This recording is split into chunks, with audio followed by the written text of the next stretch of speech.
कोणतीही भाजी खमंग बनवायची असेल तर आपण भाजीमध्ये लसणाची फोडणीही देतोच। आता दररोज भाजी बनवताना दररोज लसूण सोलत बसायचं म्हटलं की त्यामध्ये वेळ खूप जातो। कधी कधी भाजी बनवताना जास्त वेळ नसतो आणि आपल्याला लसूण सोलत बसावं लागतं। तर आता आपल्याला बघा दररोज लसूण सोलायची अजिबात गरज नाही, कारण मी आज तुम्हाला साठवणीतल्या लसणाची रेसिपी दाखवणार आहे। एकदा हा आपण साठवणीतला लसूण बनवून ठेवला तर आपण कमीत कमी 3 ते 4 महिन्यांसाठी याला स्टोअर करू शकतो। जेव्हा भाजी बनवायची आहे किंवा कुठल्याही पदार्थाला फोडणी द्यायची आहे अशा वेळेस आपण हा लसूण वापरू शकतो। ओला लसूण जास्तीत जास्त 10 ते 15 दिवसांसाठी टिकतो, त्यापेक्षा जास्त नाही। साठवणीतला लसूण बनवण्यासाठी इथं मी अर्धा किलो इतका लसूण घेतलेला आहे। घेतलेला लसूण आपल्याला सोलून घ्यायचा आहे। या ठिकाणी बघा हा लसूण आहे तो मी सोलून घेतलेला आहे। हा लसूण थोडासा लवकर सोलून झाला कारण मी इथं मोठ्या मोठ्या पाकळ्या असणारा लसूण वापरलेला आहे। तुमच्याकडे ज्या प्रकारचा लसूण आहे तो तुम्ही इथं साठवणीतला लसूण बनवण्यासाठी वापरू शकता। सोलून घेतलेला लसूण आपल्याला स्लाइसेस मध्ये कट करायचा आहे, जेणेकरून हा लसूण पटकन वाळला जातो। इथं बघा या लसणाच्या पाकळ्या आहेत त्या खूपच मोठ्या मोठ्या आहेत, त्या लवकर वाळणार नाहीत, त्यामुळे जेवढे शक्य आहेत तेवढ्या पातळ अशा याच्या मी स्लाइसेस करून घेते। छोटा लसूण घेतला असेल तर त्याच्या 2 ते 3 स्लाइस होतील, पण इथं बघा मोठा लसूण असल्यामुळे याच्या खूप जास्त स्लाइसेस होत आहेत। असा हा पातळ पातळ आपण लसूण कट करून घेतला ना तर तो पटकन वाळला जातो। आपल्या सर्वांना तर माहीतच आहे की लसूण खाण्याचे आपल्या आरोग्यासाठी किती फायदे आहेत ते।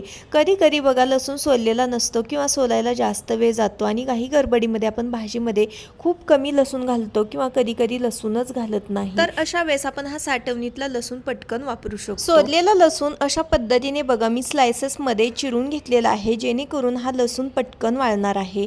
जेवढे शक्य आहे तेवढे आपण याच्या पातळ पातळ स्लाइस केल्या ना तर तो लसूण पटकन वाळला जातो। याच पद्धतीने उरलेल्या संपूर्ण लसणाच्या मी स्लाइसेस करून घेते। साठवणीतला लसूण बनवत असताना लसणाला पाण्याचा हात लागू द्यायचा नाही।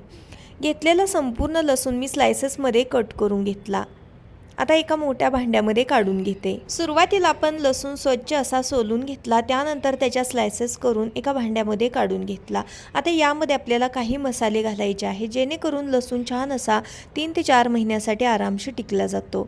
2 टीस्पून इतकं मीठ घातलं, 1 टीस्पून हळद पावडर घालते, सोबतच 2 टीस्पून लाल मिरची पावडर घालते, 1 टीस्पून जिरेपूड घालते। जिरेपूड घालणं ऑप्शनल आहे, पण याने चव छान येते।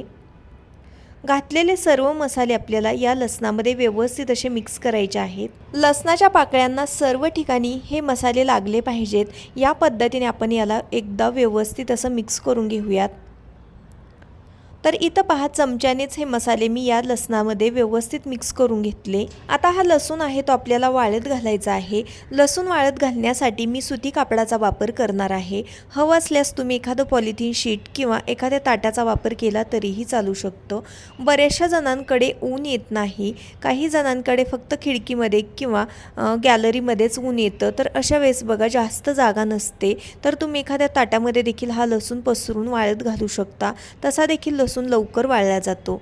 मसाले लावून घेतलेल्या लसणाच्या स्लाइसेस मी एका सुती कापडावरती पसरून घेत आहे। लसूण उन्हामध्ये वाळत घालत असताना त्याच्या स्लाइसेस एकमेकांना चिकटलेले असतात, त्या थोड्याशा वेगळ्या करायच्या, त्यामुळे लसूण पटकन वाळला जातो। मसाले लावल्यानंतर याच्या स्लाइसेस बघा एकमेकांना कुठे कुठे चिकटलेले असतात, त्या आपल्याला चमच्याने किंवा हाताने वेगळ्या करायच्या, त्यामुळे लसूण पटकन वाळला जातो। आता हा साठवणीतला लसूण वाळण्यासाठी थोडेसे जास्त दिवस लागतात, साधारणपणे 4 ते 5 दिवसांमध्ये हा लसूण वाळला जातो। जर का तुमच्याकडे दिवसभर ऊन असेल तर अगदी 3 ते 4 दिवसांमध्ये देखील हा लसूण पटकन वाळला जातो। साठवणीतला लसूण आहे त्यामुळे आपल्याला अगदी कडकडीत असाच वाळवून घ्यायचा आहे। लसणाच्या पातळ पातळ स्लाइसेस केल्या तर तो लसूण वाळण्यासाठी जास्त दिवस लागत नाही, अगदी पटकन 3 ते 4 दिवसांमध्ये वाळला जातो। तर या ठिकाणी बघा 4 दिवसांसाठी हा लसूण मी उन्हामध्ये वाळवून घेतलेला आहे। त्यानंतर आवाजावरून तुमच्या लक्षात येत असेल की लसूण छान असा वाळलेला आहे। साठवणीतला लसूण असा हा कडकडीतच वाळवायचा आहे, ओला राहिला तर तो लसूण लवकर खराब होऊ शकतो। लसूण छान कडकडीत वाळला तर तो 3 ते 4 महिन्यांसाठी आरामशी टिकला जातो। साठवणीतला लसूण आपण एकदा बनवला तर आपल्याला जेव्हा पाहिजे तेव्हा आपण वापरू शकतो, जेणेकरून आपल्याला दररोज लसूण सोलण्याचा वेळ आहे तो वाचला जातो। त्याचबरोबर साठवणीतल्या लसणाची चव ओल्या लसणापेक्षा थोडीशी जास्त चविष्ट लागते। असा हा साठवणीतला लसूण आपण थोड्याशा तेलामध्ये फ्राय करून वरण भातावरती भुरभुरला तर वरण भाताची चव आणखीनच जास्त चविष्ट लागते किंवा खमंग लागते। त्याचबरोबर आपण तोंडी लावण्यासाठी देखील हा लसूण थोड्याशा तेलामध्ये फ्राय करून खाऊ शकतो। लसूण हा आपल्या शरीरातील कोलेस्ट्रॉल नियंत्रित ठेवण्यास मदत करतो, त्यामुळे दररोज लसणाचं सेवन करणं खूप महत्त्वाचं आहे। अजिबात ओल्या नसणाऱ्या एअर टाईट कंटेनरमध्ये आपण कमीत कमी 3 ते 4 महिन्यांसाठी हा लसूण स्टोअर करू शकतो। अजिबात खराब होत नाही। फक्त लसूण आपल्याला अगदी कडकडीतच वाळवून घ्यायचा आहे, तो अजिबात ओला ठेवायचा नाही। तुम्ही देखील या पद्धतीने बनवलेला साठवणीतला लसूण एकदा नक्की ट्राय करा, तुम्हाला नक्कीच आवडेल अशी खात्री आहे। आजचा व्हिडिओ तुम्हाला थोडा जरी आवडलेला असेल तर व्हिडिओला प्लीज एक लाईक नक्की करा। चॅनलवरती नवीन असाल तर सबस्क्राईब करा। पुन्हा भेटूयात अशाच एका नवीन आणि छानशा रेसिपीसोबत। तोपर्यंत बाय बाय।